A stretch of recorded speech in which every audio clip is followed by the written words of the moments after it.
The Halbert family never buried their dead. Magnus kept his wife Eleanor's corpse seated at the dinner table as if she were still alive. Preserved bodies moved throughout their manor, positioned differently each day, but what happens when a family tradition defies death itself? Welcome to the Ghastly Journal, where we explore the darkest stories from history. I'm your host. Today we're looking at a family whose ways went against everything normal people believe about life and death. This is the story of the Halberts, a family who never buried their dead. Before we start, I need to warn you. What you're about to hear might upset you. The story of the Halberts is scary and disturbing, so turn down your lights, lock your doors, and get ready for one of the most frightening stories we've ever shared. The Halbert family first shows up in old records from the mountains of Scotland in the late 1700s. The father, Magnus Halbert, was a strange man. He kept to himself, was very strict, and had weird ideas about life and death. They moved to a small village called Blackmore. It was a place covered in fog and mystery where people believed in scary stories as much as they believed in anything else. Magnus had run away from the big city of Edinburgh with his wife Eleanor and their 3 kids, William, Charlotte, and little Thomas. Something bad had happened in Edinburgh that made people not want them around anymore. No one knows exactly what Magnus did there, but people whispered that he had done terrible experiments that crossed the line of what was right and wrong. When they got to Blackmore, Magnus bought a huge house on the edge of town. The house was made of dark stone with tiny windows. It sat on top of a hill looking down at the village below. The local people called it Ravencrest Manor, but the Halberts just called it home. It didn't take long for the village people to notice how weird their new neighbors were. The Halberts almost never came into town except to buy supplies. They didn't hire any local people to help them, even though their house was huge. Most strange of all, they never went to church, which was very unusual back then. But these odd things were nothing compared to what happened later. In the winter of 1798, something terrible happened to the Halbert family. Eleanor got sick with a mysterious fever. The local doctor, Dr. Sullivan, was called to Ravencrest. When he arrived, Magnus led him to Eleanor's bedroom, where she lay pale and still. "I'm afraid we might be too late, Doctor," Magnus said with no feeling in his voice. Dr. Sullivan checked Eleanor and confirmed what Magnus already knew. She had died. The doctor said he was sorry and started talking about funeral arrangements, as was normal. "That won't be necessary," Magnus interrupted, his voice sharp and final. Confused, Dr. Sullivan tried to explain why proper burial was important.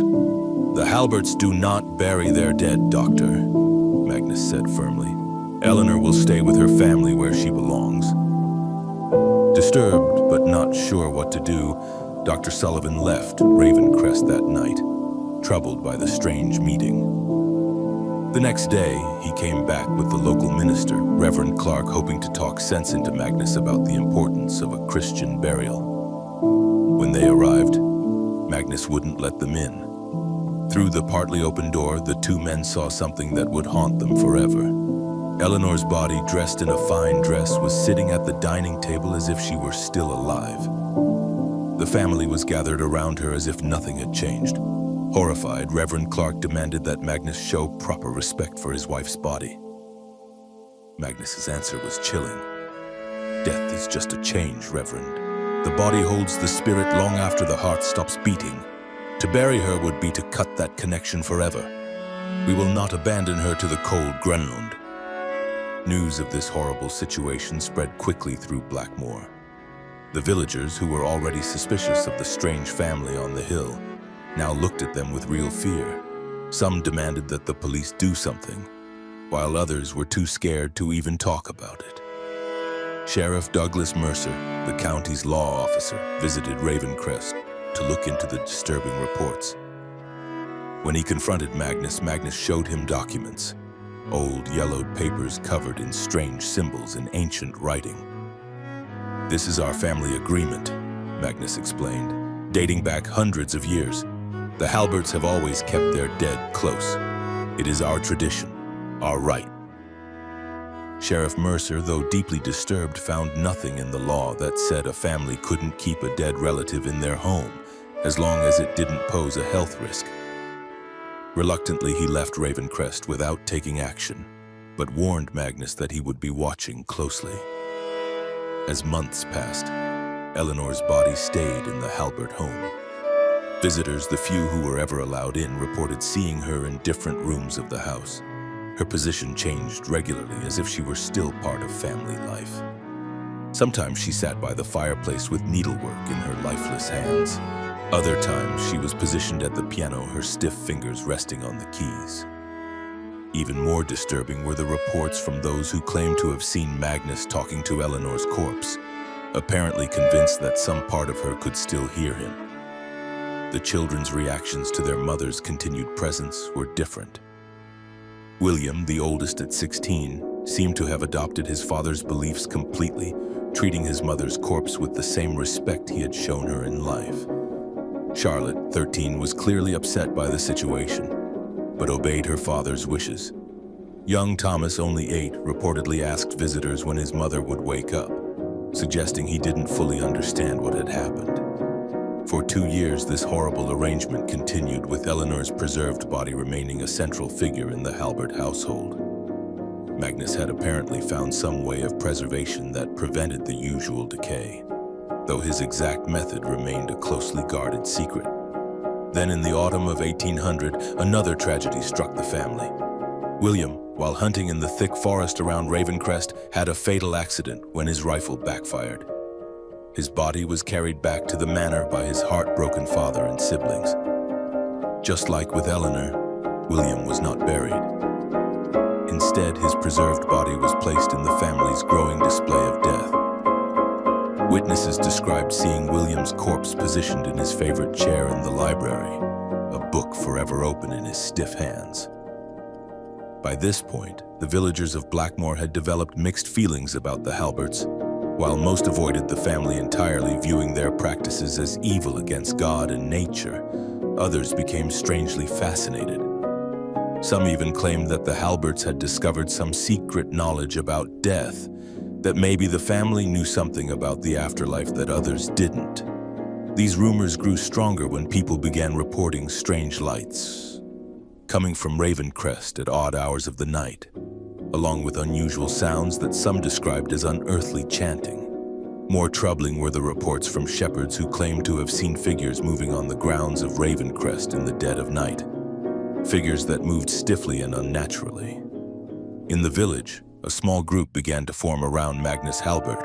A handful of locals drawn to the mystery and the suggestion of secret knowledge started to visit Ravencrest regularly.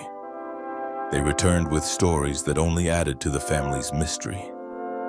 Tales of Magnus conducting strange rituals in front of his dead wife and son, of ancient books filled with forgotten wisdom, and of experiments that challenged the very line between life and death. One such visitor was Emily Sutton, a young woman who had recently lost her husband to a disease. Desperate to keep some connection to her beloved, she sought out Magnus, hoping to learn his methods of preservation. Emily's account of her visit to Ravencrest provides one of the most detailed descriptions of the Halberts' strange lifestyle. According to her journal, which was found years later, the inside of Ravencrest was unlike anything she had expected. "The manor is not a house of mourning," she wrote, "but rather a place where death and life exist in disturbing harmony.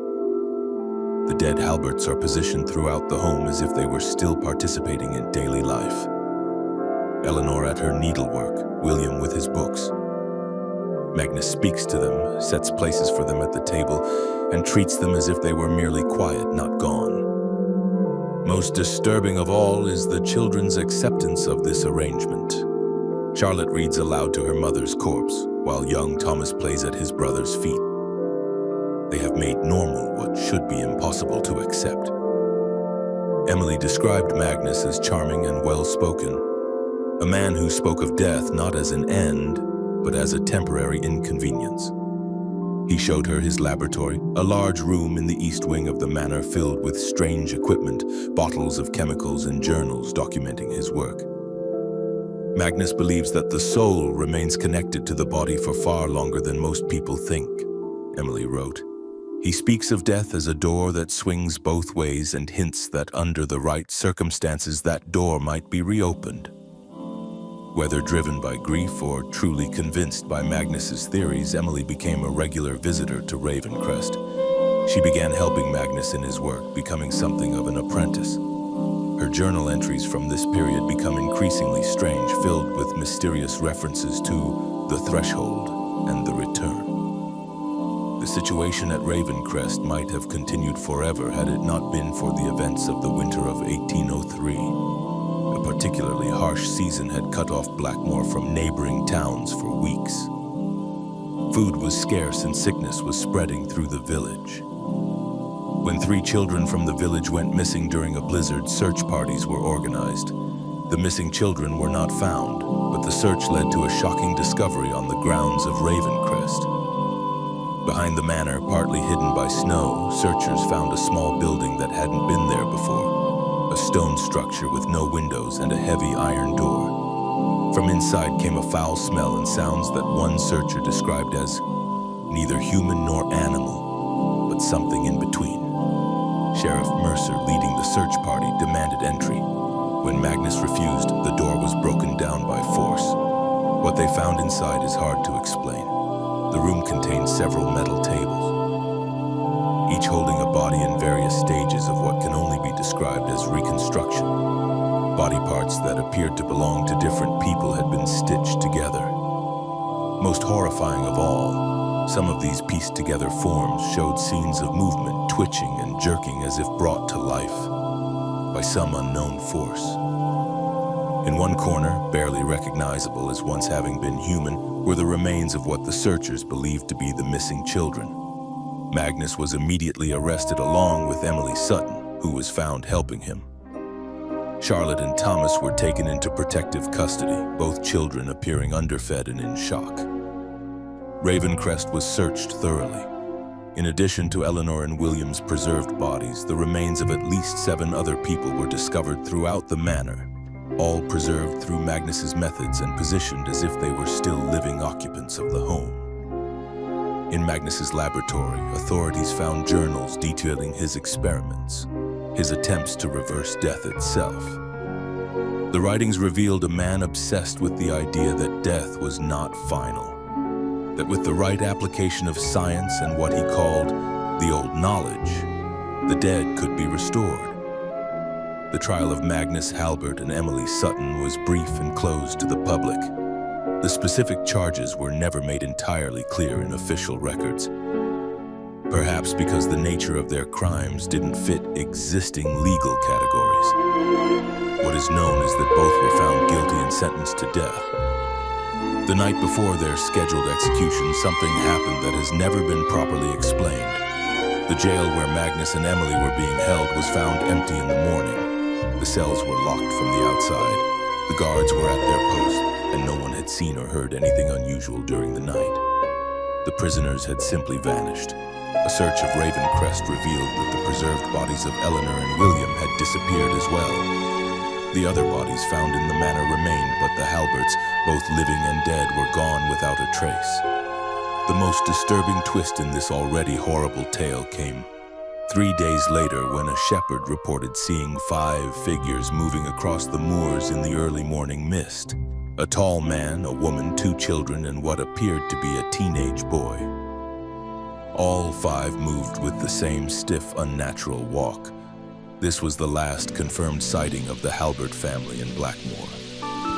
Ravencrest Manor was eventually abandoned, with no one willing to buy or live in a home with such a grim history. Over time, the weather reclaimed the structure until only ruins remained as a reminder of the family who had once lived and perhaps never died until there. But the story of the Halberts didn't end with their disappearance from Blackmore. Over the following decades, reports emerged from various parts of Britain and later Europe of a strange family who never seemed to age and who were never seen burying their dead. In 1837, a doctor in a small village in northern France documented his encounter with a family named Halford who had recently moved to the area. He was called to their home to attend to an elderly stroke. Upon arriving, he found the woman clearly dead, yet the family refused to acknowledge her death, insisting she was merely in a deep sleep. The doctor noted that other members of the family, particularly the father figure, moved in an unusual way, as if their joints had forgotten how to bend properly. When local authorities investigated, the family had vanished, leaving behind only a strange chemical smell in their abandoned home. Similar accounts appeared throughout the 19th century in Germany, Austria, and as far east as Romania. The details varied, but common elements emerged. A family with an unusual fixation on preserving their dead, strange experiments conducted in secret, and an unnatural way of movement among the family members. By the early 20th century, the story of the Halberts had become something of a legend among occultists and those interested in the macabre. Some claimed that Magnus had discovered the secret of immortality, but at a terrible cost. A half-life of constant decay held back only through his mysterious preservation techniques. Others suggested that the Halberts had never been entirely human to begin with, that they were something older and stranger that had merely taken on human appearance. The most believable later chapter in the Halbert saga came in 1923, when a private detective named Richard Thornton was hired to investigate a reclusive family living in an isolated manor house in the Carpathian Mountains. His client, a wealthy businessman, had become concerned after his daughter became involved with the family's son. Thornton's detailed report, discovered among his effects after his death in 1927, describes a family of 5 who matched descriptions of the Halberts in many ways. Most notably, he observed that while they claimed the elderly woman living with them was the family matriarch, she never spoke, never ate, and was frequently moved around the house like a piece of furniture. Thornton's investigation ended abruptly when he was discovered attempting to photograph the family. He was severely beaten and warned never to return. In his report, he wrote, "I cannot say with certainty that these are the infamous Halberts of Blackmore, but if they are not, then they are their spiritual successors in every way that matters." The trail of the Halberts goes cold after Thornton's encounter. If they continued their wandering existence throughout the 20th century, they apparently became more careful about drawing attention to themselves. However, in 2006, an interesting discovery was made during the renovation of an old house in Prague. Hidden within a sealed wall cavity, workers found a collection of journals and scientific notes dating from the mid-19th century. The papers, written in an old form of English, detailed experiments in human preservation and animation that were strikingly similar to the methods attributed to Magnus Halbert. Most intriguing was a family photograph found among the papers. Though faded and damaged, it showed 5 figures. A stern-looking man, a woman with a vacant expression, 2 children, and a teenage boy. All were dressed in clothing from the late Victorian era, but the photograph itself appeared to have been taken much later, possibly in the 1930s or 1940s based on the photographic technique used. Experts who examined the photograph noted several disturbing details. The subject's skin had an unusual waxy appearance. Their postures were oddly rigid, even by the standards of early photography, when subjects had to remain still for long periods. Most telling were the woman's eyes, which appeared to be glass replacements rather than natural. The papers and photograph were acquired by a private collector before they could be properly studied by authorities, and their current whereabouts are unknown. In the decades since, rumors and unconfirmed sightings of the Halberts have continued to surface occasionally. Urban explorers claim to have encountered a strange family living in abandoned buildings. Hikers in remote areas report meeting a group of people who moved unnaturally and spoke in old-fashioned English. Medical supply companies note unusual bulk orders of preservation chemicals delivered to abandoned addresses. None of these accounts can be verified, of course.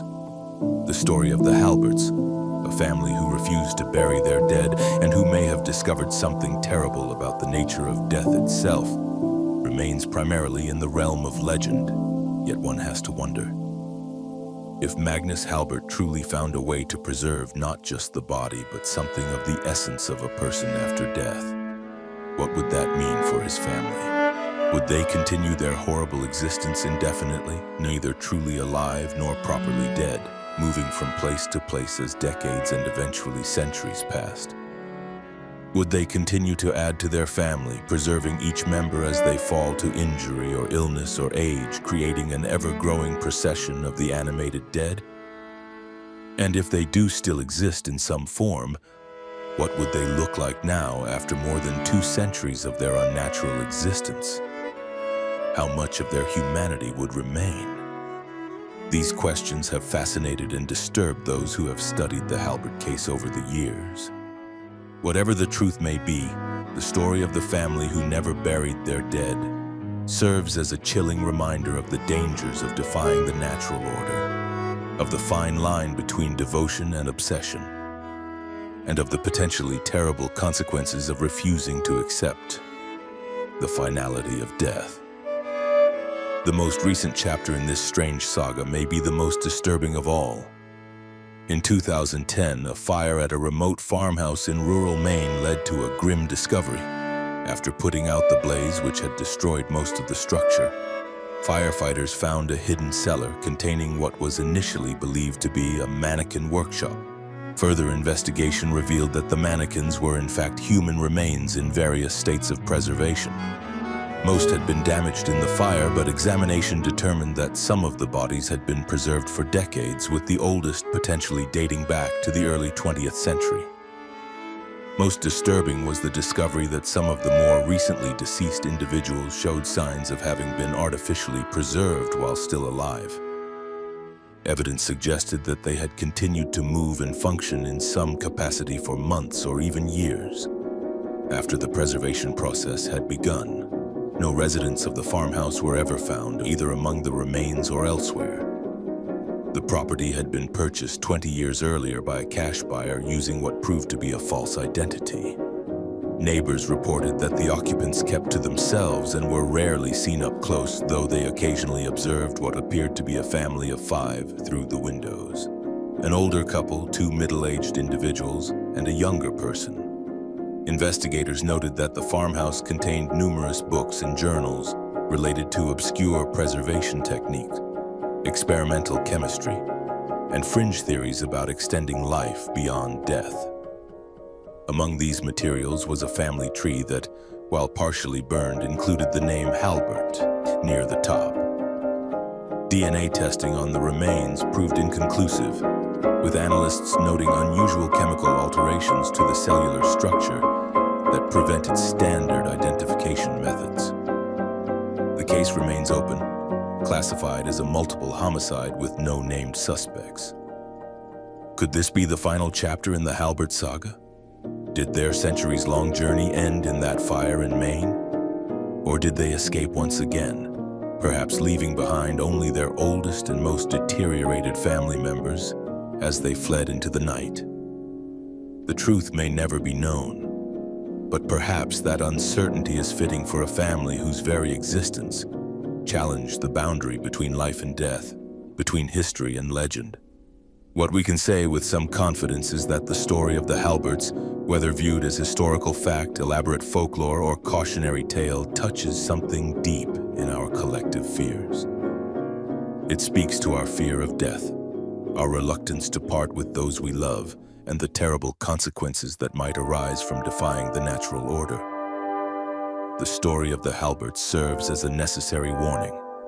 Some boundaries are not meant to be crossed.